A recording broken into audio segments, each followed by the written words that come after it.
Hello and welcome, the first part of the video series for Sonic Academy. I won't keep introducing myself because you know I'm Gorp all the way through. So, what I'm going to do is show you quickly how I made my percussion. Here we go. So the kick was made by, I did it in I did it in Kick 2 by Sonic Academy. If you haven't seen it, check it out, it's wicked. I actually did it on my Kool-Aid track in the tutorial. I go in depth a bit more on that as well, how I use it. So check that out, it's really cool. But what I did was I committed it to audio, and I've probably used this kick in a couple of tracks now because I tend to use the same things to reduce me, spending too long and being indecisive. And, I know this sounds good in a club. I've used it before in a track. And, I'll use it again. If you notice, it's not just a 4/4 pattern. It does actually change slightly in these areas. That's just to keep variation and a bit of groove with the bass line. Also at the beginning, I've just reversed the kick there just to give it a bit more of a sucking impact on the low end. So what I did to do that, I just double clicked with a marquee tool like that, and then I went down to here and hit reverse. So in Logic, it's like a little reversed thing there, but you can't do it if it's in flex mode. So if you're trying to flex something or transpose it and it's in reverse, if I do this, watch, it will disappears back to how it was originally. So you have to bounce it in audio and then go back to it. So yep, let me get rid of this, and then if I just play it for you on its own.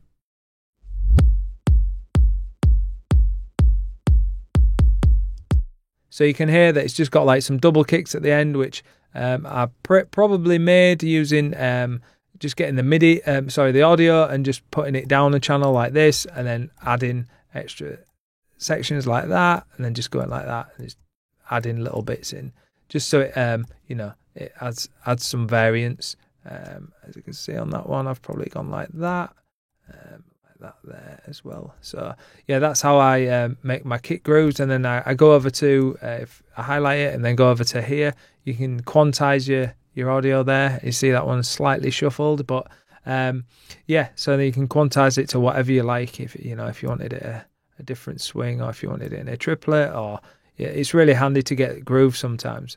So that's how I do my kick. On the kick itself, I have used a Pro Q3 just for the visualizer. Really, I'll come into that when I talk about the bass line.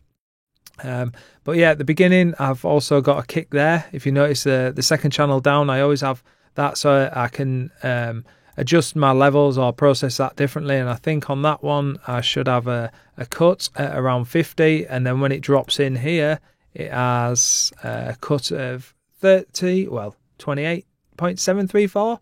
So so that's what I do. So you get more of a, when it drops, it's more of an impact. But that's like, perceived, and it sounds better. So, that's what I do for my kick. Moving on to the percussion. If you notice, I've got a group here. There's a percussion group, and there's also individual percussion bits here. So 4 channels of individual percussion, and the reason I do that is because I like to process these as a whole, so they're all processed and have the run sound. And then with the other ones, where I can sort of fill out the range and everything, and the sides and things like that. So on the group, I don't really have much. I just top and tail most of the that one I haven't, because it's in a group. Sometimes I just do it in the group because I don't want to cause too many. I always find if you had too many EQs like this, your drum mix can sound empty or unnatural because there's too many cuts, in certain areas. So I tend to just do it onto the actual group itself, unless it's going to affect any of the processing before. Or I'd put it, the EQ at the beginning. So if I just play this is this is without the effects on and the processing of this. So you can see everything's quite set back. So if I look at what I've put on there, I've put an Oxford inflator, which this adds a lot of harmonics and saturation, but also you can boost the level a bit, and it gives it that nice perceived loudness that you get from when you use saturation. So that adds like, if I play it, you'll understand.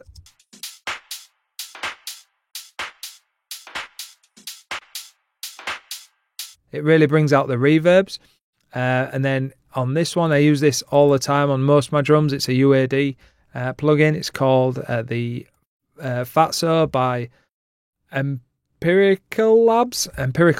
So it's I use this Simmons drums preset because I found that one, I was just flick through it one day and I was like, whoa, that just works perfect. The settings on it was just perfect. So what I'll do is I'll play it and you'll hear how it brings the level of the louder elements that I don't really want in your face. It squashes those a little bit, but also brings out the rest of the drums. So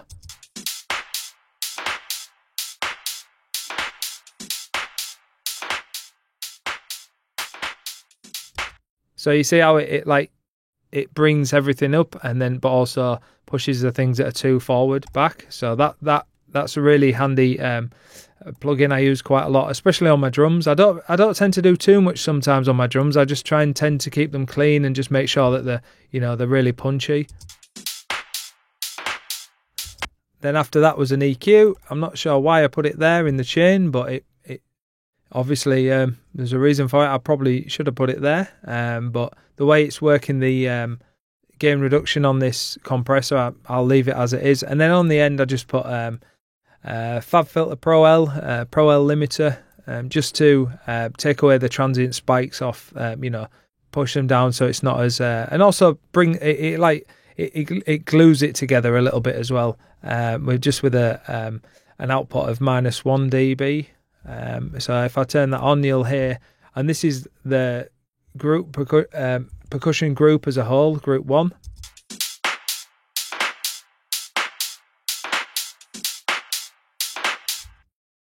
See, I could probably drive that, so it's actually it's working, and so you'll hear it when I drive this. It'll bring it out more.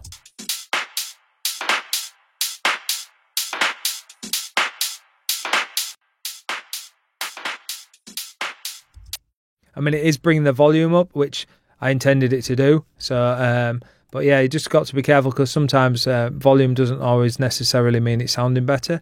So, what you do is you check that by bringing down your output, so it'd be the same as when it was enabled.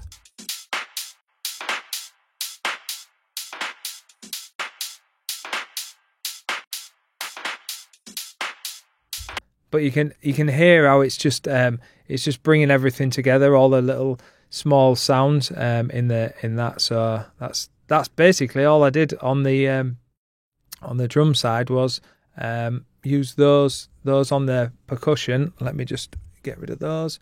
With the kick, it would be.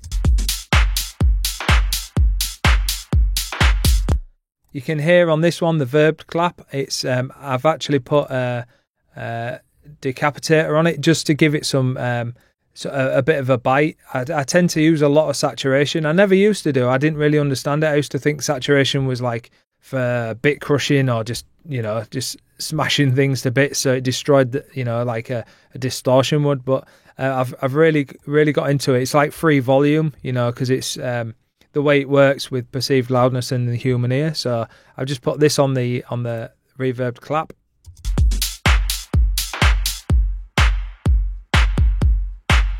If I turn that off,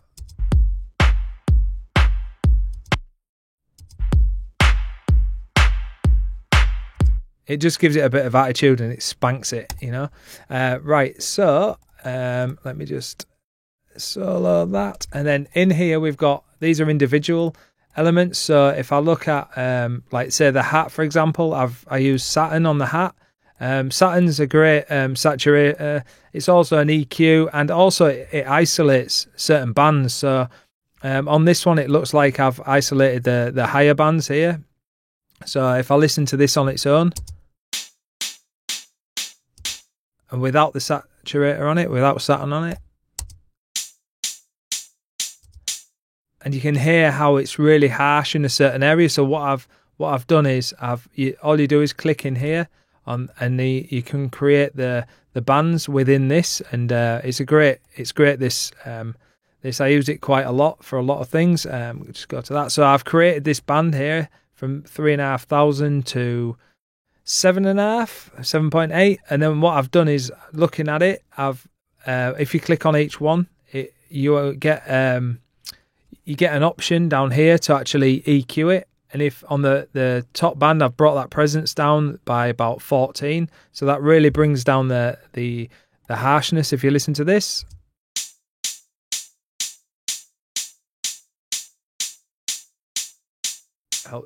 helps if I turn it on, Ollie. There we go. Do it again.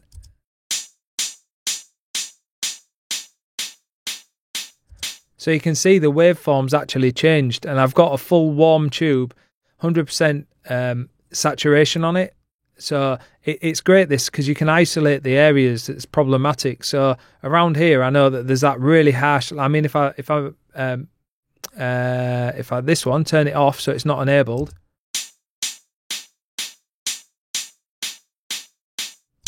And you can really, get surgical and get right in there on the.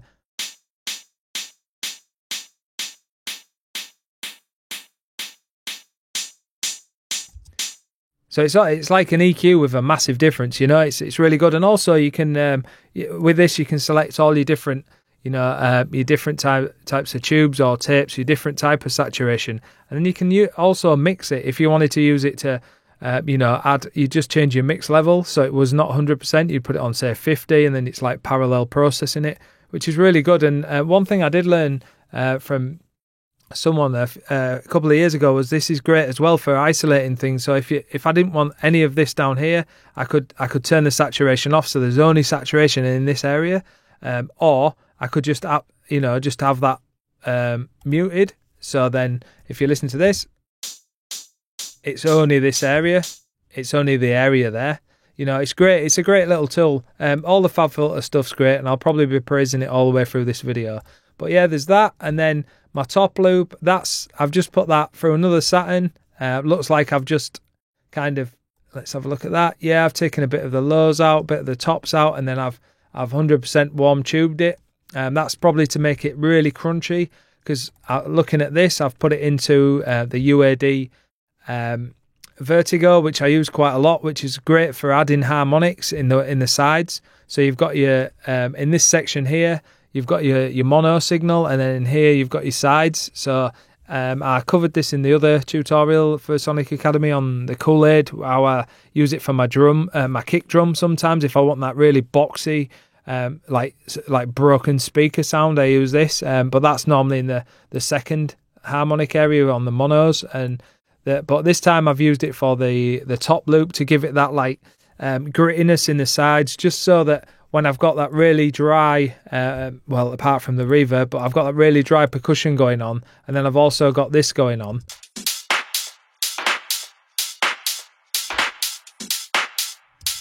It just adds some nice flavors in the width, and it makes everything sound a lot bigger than it is. So, and then after that, it's just a ride. I'll bring that in, and it's just a ride just to pick up the pace of the track. You can see there's no EQ on it or anything. It's rare for me to not do an EQ, but I'll have a look. I probably might not need it. Might need it. Yeah, you see that it's quite a clean one. I mean, I wouldn't have. I would have checked that and just probably left it anyway, but I have left it in the original track. I won't really worry about that, because a lot of the samples nowadays, they are really clean and they're processed well and stuff, so you don't always necessarily have to worry unless you can hear it or you can visually see it. I just leave it in. So and then shakers, I've just put a kickstart, which is I think it's a few years old now, but it's a great thing. I use it on sub nice and tight or a sub tight. It's similar to doing a side chain with a ghost kick, but it's just you've just got this one mix here which you can turn it. My favorite is between it's 30 or it's 60. I normally have it around there, so it just gives that pumping effect. So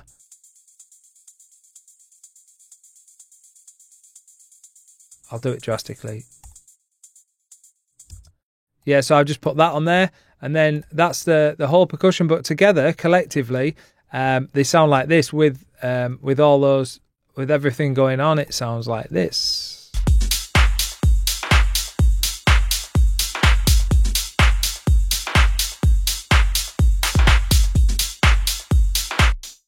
Yeah, so next up, we're going to look at the bass. Thanks everybody for watching, commenting and indeed liking. We really do appreciate all the support we get here on our Sonic Academy YouTube channel. So if you found this video super useful, please, we'd love you to hit the subscribe button. We update the YouTube channel every week with new content. And if you want to watch some more relevant content, just click on the videos beside me.